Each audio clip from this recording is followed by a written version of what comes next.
Another cup of Maxwell House coffee, George? Sure, pour me a cup, Gracie. You know Maxwell House is always good to the last drop. That drop's good, too. Yes, it's Maxwell House Coffee Time, starring George Burns and Gracie Allen.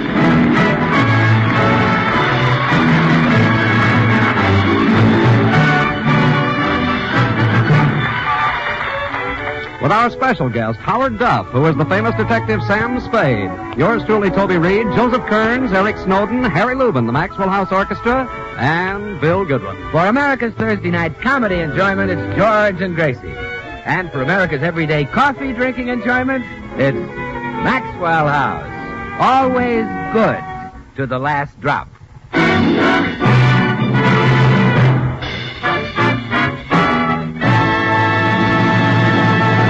Many people say that Gracie is responsible for George being where he is today, and that's certainly true. Gracie is also responsible for Sam Spade being where he is today.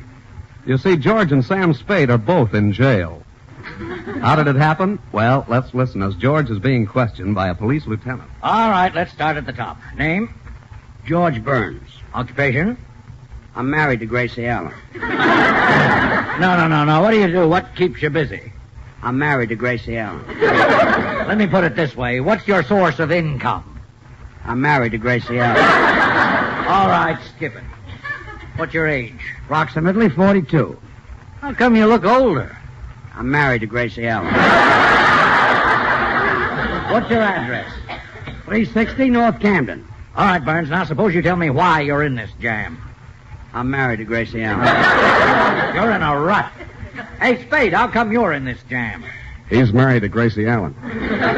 You know, Burns, you and this Spade character are accused of murder. Now, suppose you tell me the whole story right from the start. Okay, Lieutenant. It all started last Sunday night. I was sitting home listening to the radio with my wife. I'm married to Gracie Allen. Yes, that part I know. Take it from there. Well, Gracie and I were listening to the adventures of Sam Spade. The program was just finishing. All right, Jenkins. Let's take a little ride down to headquarters. Me, sir? But I wouldn't murder Mr. Benson. I've been his butler for 20 years. Don't play innocent. I know you pulled this caper, and I've got enough evidence to put you right in the hot seat. But, Mr. Spade, I didn't do it. Say that malarkey for the warden. You were clever, Jenkins, but not clever enough. I think I'll call this the careless butler caper.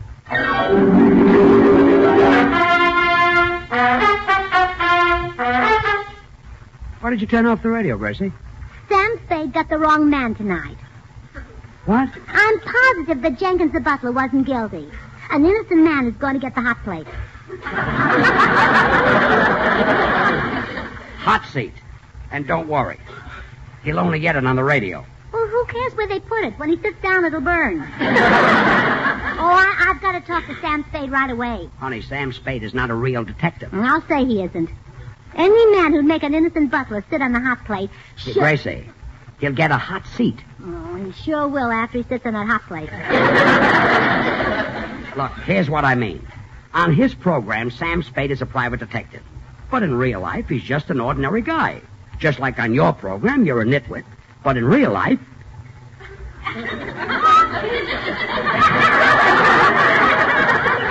That won't work. Anyway, Gracie, what you just heard was only a radio program. I know that. The real crime happened last week. Every Sunday night, Sam Spade broadcasts his most thrilling case of the week. You still don't understand. Sam Spade is just a character. I'll say he's a character. Making that poor innocent butler sit on a hot plate. Hot seat. Let me try to explain this once more. Sam Spade isn't even the fellow's real name. He's the brainchild of Dashiell Hammett. Oh, you mean his real name is Sam Hammett? No, his real name is Howard Duff. Then why isn't his father's name Dashiell Duff? Look, Sam Spade doesn't have any actual father or mother. He came from Dashiell Hammett's typewriter. Oh, George, you're so innocent.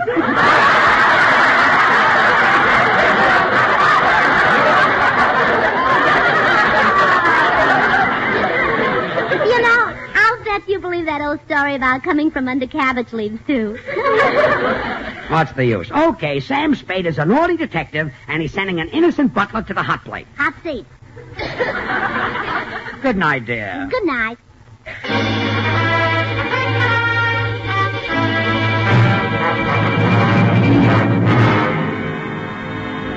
Lieutenant, I didn't think any more about it. I was tired. It was past my bedtime. What time was it?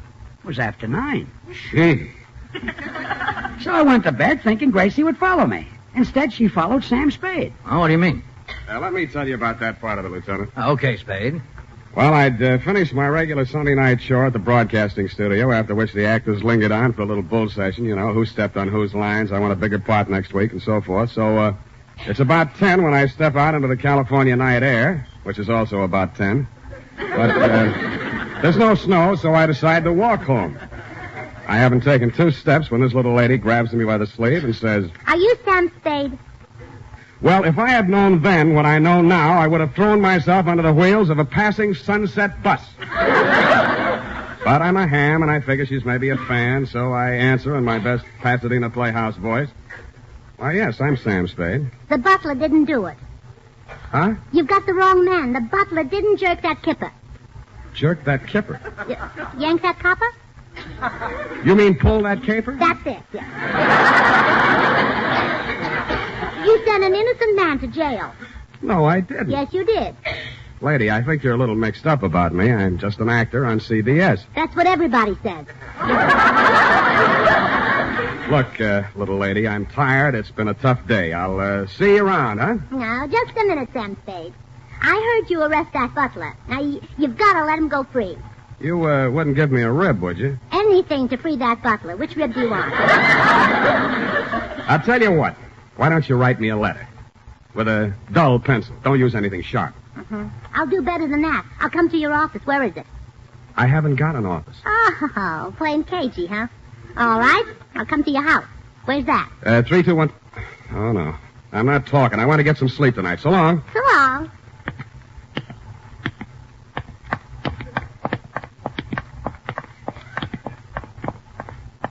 Why are you following me? What do you want? Got a cigarette? Sure.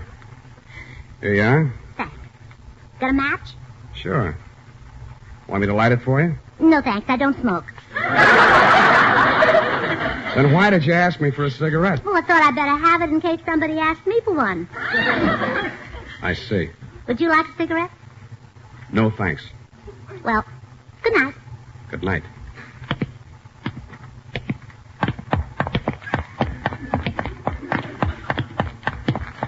Okay. Now what? Got the time? Yeah, it's exactly 10:10. Thanks. No, I meant it's 10 minutes after 10. You're wrong. My watch says 15 after 10. You've got a watch? Sure. Then why did you ask me the time? Want a cigarette? No. Well, good night. Good night.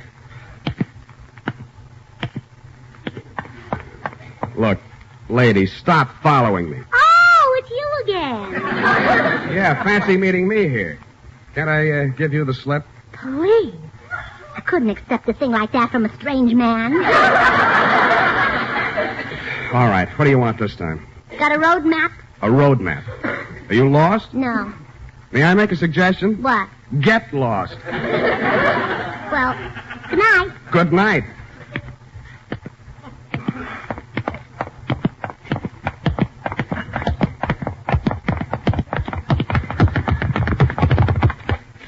Well, I've had enough of this, little lady. You've seen the end of me.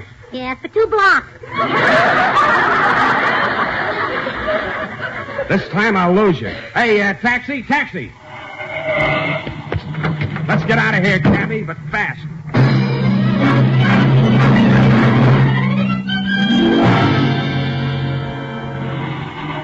Here's my house, cabby. Pull up. That was real driving, buddy. Keep the change. Good night. Good night.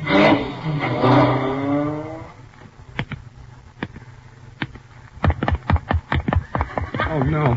Oh, no! How did you get here? On the back of that cab. Who are you, anyway? Oh, no. I'm too smart to tell you who I am. If I did, you'd complain to my husband, George Burns. Oh, so you're Gracie Allen. How did you find out? You forget I'm a detective. Oh. And now I know what the National Safety Council means when they say don't be a Gracie.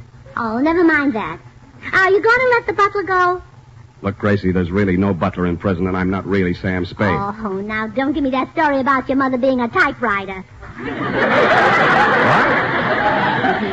You're not talking to a child. I'm older than I look. Okay, Gracie, I see there's no use arguing with a smart girl like you. I'll see that the butler gets out. I'll get him the best mouthpiece in town. Get him out first. Fix his teeth later. Okay. Good night.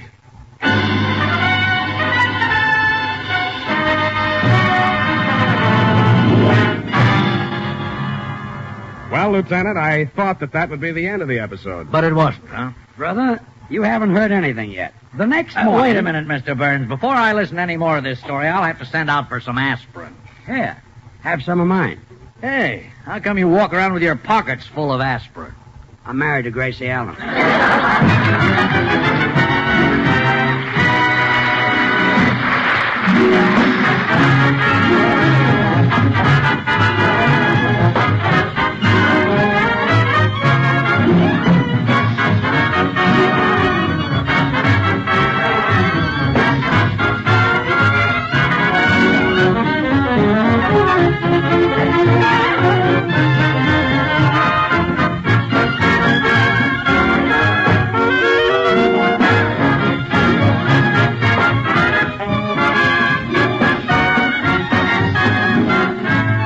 Yes, it's Strike Up the Band, the glorious music of George Gershwin. You know, you just can't mistake those melodies, those typical harmonies, the wonderful Gershwin rhythms. And it's all these things, all the separate musical elements skillfully combined, that make the music of George Gershwin so immortal. Listen a moment to one of his most famous compositions. It was heard for the first time just 25 years ago tonight. But see if you can recognize it when we play just the mellow harmony. With that, we'll blend this counter melody for richness. And now to add that vigorous Gershwin rhythm. Finally, we'll round out this great score as Gershwin intended you to hear and enjoy it by adding his full-bodied melody.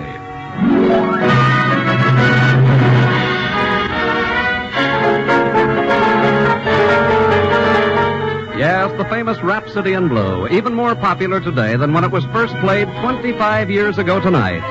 Like all great composers, George Gershwin knew well that great music requires not one, but many fine musical parts, all skillfully blended into one harmonious score.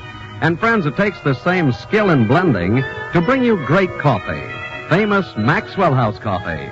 Its flavor, rich, satisfying, good to the last drop flavor that's made Maxwell House America's favorite brand of coffee.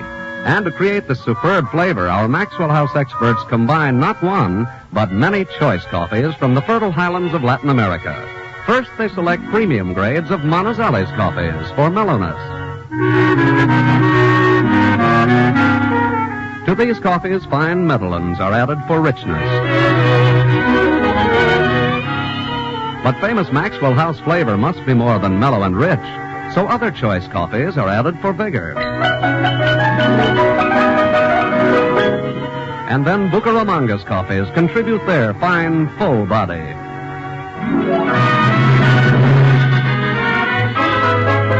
This perfectly balanced Maxwell House blend is then radiant roasted to flavor perfection and brought to you vacuum-packed and roaster fresh. And because you folks on the West Coast really know and enjoy coffee at its best, Maxwell House is blended and roasted for you right here on the West Coast to satisfy your critical taste.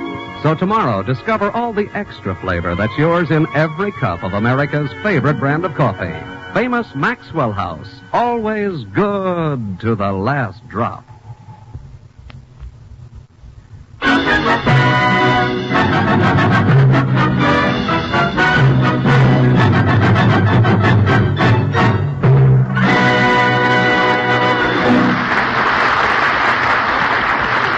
And now, back to the city jail, where George and Sam Spade are trying to explain how Gracie put them there. Let's see if I've got this straight so far, Burns. Your wife listened to Sam Spade's program, thought he was really sending an innocent butler to the chair, and started hounding him. That's right, Lieutenant. What did you think, Spade? I didn't know what to think, Lieutenant. The surveys tell me I have 10 million odd listeners, but I didn't think any of them were that odd. Well, anyway, to get rid of her, you told her that you'd free the butler. Yeah, but that didn't satisfy Gracie. She demanded to see the guy. That's when Spade came to me for help. He asked me to make Gracie leave him alone. Now, what'd you say? I told him to ask me something easy. Like getting Westbrook Pegler to dance with Eleanor Roosevelt.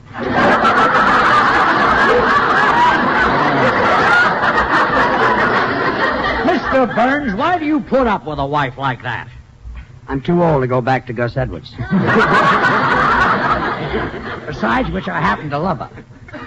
Well, so what did you two decide to do? Well, there was only one thing we could do. That was dig up the actor who played the butler on my program and let Gracie see him. Which we did. Yeah, and that's when we really got into trouble. Well, tell me just what happened. Okay. Spade was giving the guy his final instructions. Now, remember, Claude, you're Jenkins the butler, and I have set you free. Don't worry, I'll have Mrs. Burns crying like a baby. In radio, they don't call me the male Ma Perkins for nothing. Oh, come on, Gracie's in the next room. Honey, here's Sam Spade. Yes, Mrs. Burns, and I have freed the butler. Here he is. How do you do, madam? It is the butler. I recognize that voice. Oh, I'm so happy for you, Jenkins. What will you do now that you're free? I shall return to the home of my youth. Where does your youth live? I had reference to my birthplace, madam. Dear old England. I shall go back there to regain my health. Really? Yes, America is nice, but I'll take Liverpool. Well, you don't have to go to England for Liverpools. They're made right here. Oh, yes, that's Carter's little Liverpools. I take them. Liverpool is the name of a city. Yes, now, thank Mrs. Burns for getting out of jail and then disappear. Madam, your beneficent intervention has terminated a most injurious and humiliating incarceration. You'll never know what that means. Well, I won't unless you shorten the word. Goodbye, Jenkins. Farewell all. I go to a new and better life. Oh, goodbye. Write me from Kidney Creek. Liverpool. Well, I was in the right neighborhood. Goodbye. Well, that takes care of that, eh, George? You said it. I'll be running along, too. Goodbye, Gracie. Just a minute. Now, look. If the butler didn't murder Mr. Benson, who did? Huh? You proved that his wife and daughter didn't do it, and there was only one other person on the scene. So he must be the murderer. Who? You. Me? Confess, Sam Spade. You murdered Mr. Benson. But I had no motive. Then you did it with something else. Look, Gracie, Hand me my lipstick, George. I'm going to give him the 3rd degree. Lipstick? Well, I want to look nice when he shines that bright light in my face. You're supposed to shine it in his face. Oh, well, then give him the lipstick. I'm getting out of this madhouse. Goodbye.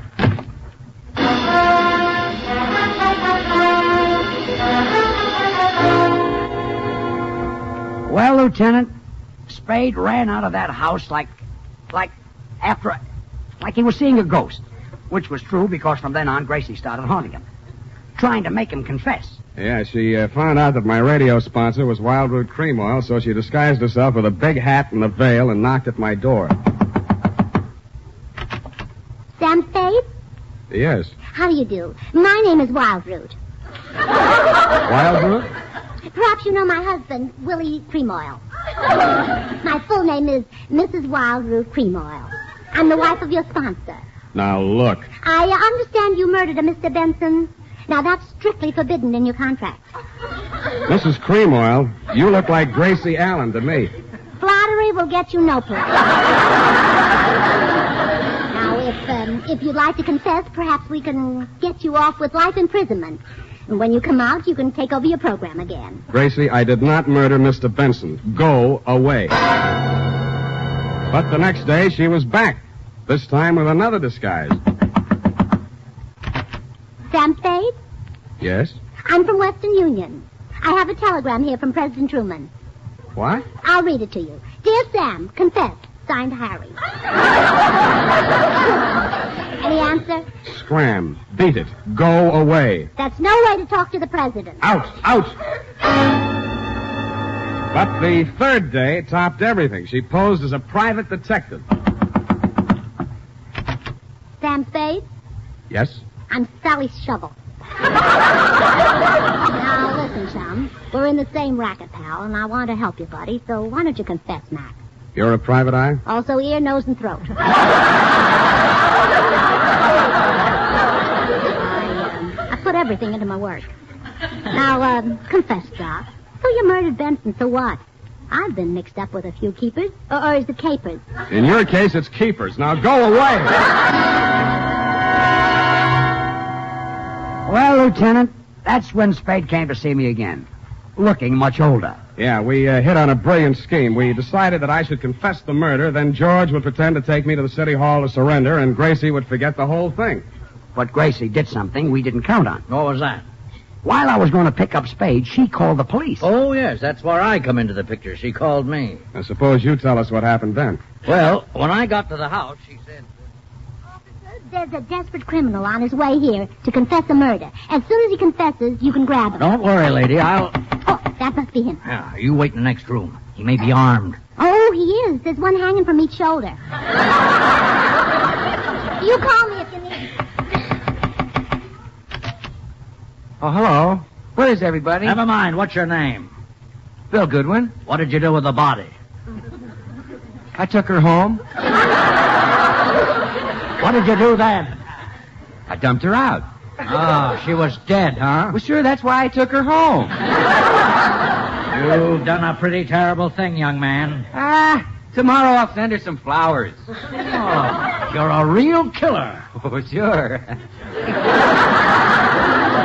Now tell me everything you did tonight. I will not. Who are you, her father? No. Well, in that case, I'll tell you that. Another fellow and I double dated. We met the girls, and the four of us went into a restaurant for dinner. I ordered 4 cups of Maxwell House coffee. Then what? Well, I told the waiter to bring the other people some, too.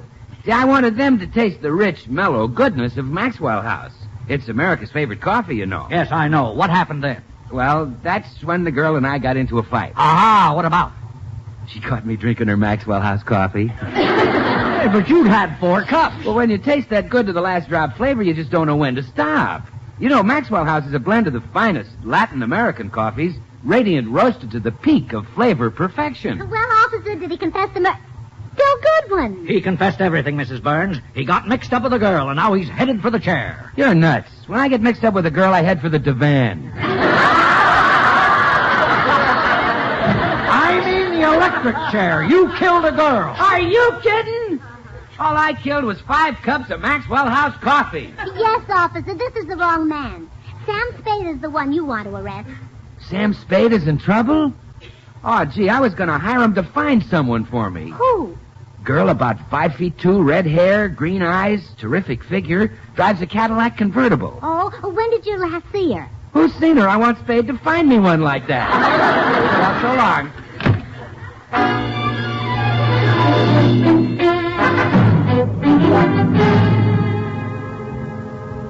Well, there won't be any mistake this time, officer.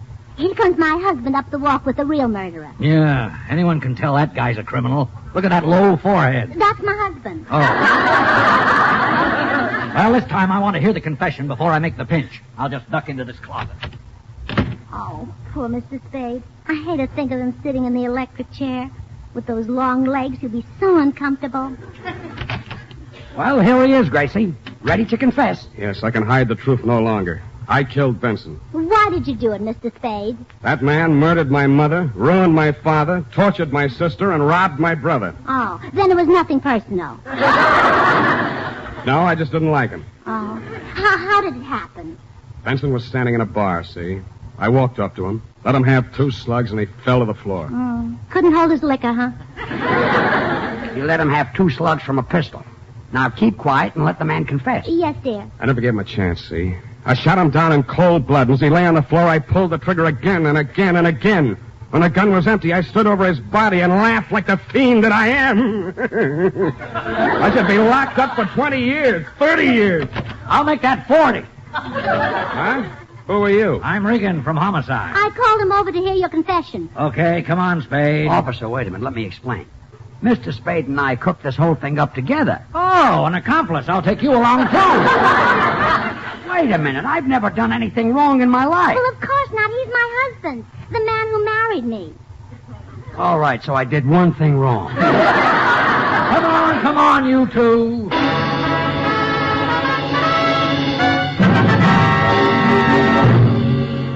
Well, Lieutenant, that's the whole story. My apologies, fellas. You're both free to go. Thanks. Come on, Sam. Let's get out of here. You said it. Oh, by the way, Mr. Burns, your wife's waiting outside. Gracie? So long, George. I'm staying in jail. So long. Oh, hello, darling. Hello, Gracie.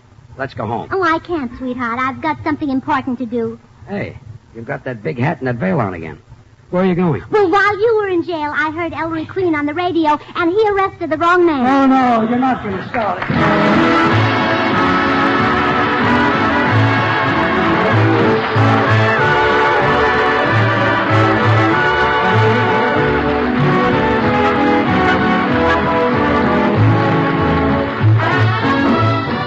Join us again next Thursday when we'll all be back. George Burns, Gracie Allen, Bill Goodwin, Harry Lubin, and the Maxwell House Orchestra, and yours truly, Toby Reed. And now, here are our stars. Well, Gracie, next week we're going to have 2 guest stars.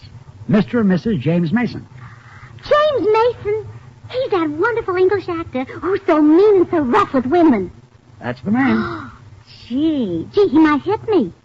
Oh, but with you here, he wouldn't dare. You said it. You'd show him. If he hit me, you'd hit Mrs. Mason. That's what I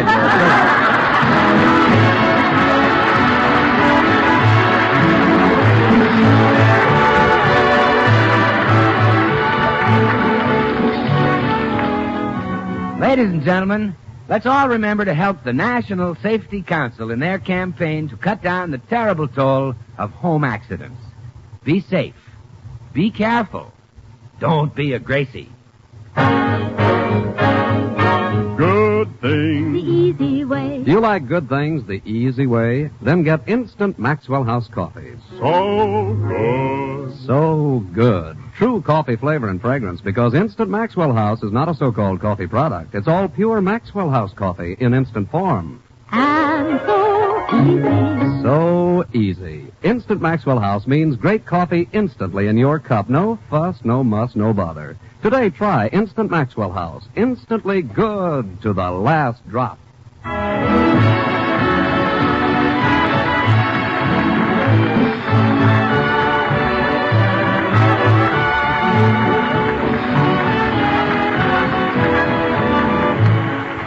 Howard Duff will soon be seen as star of the Universal International picture, Red Canyon.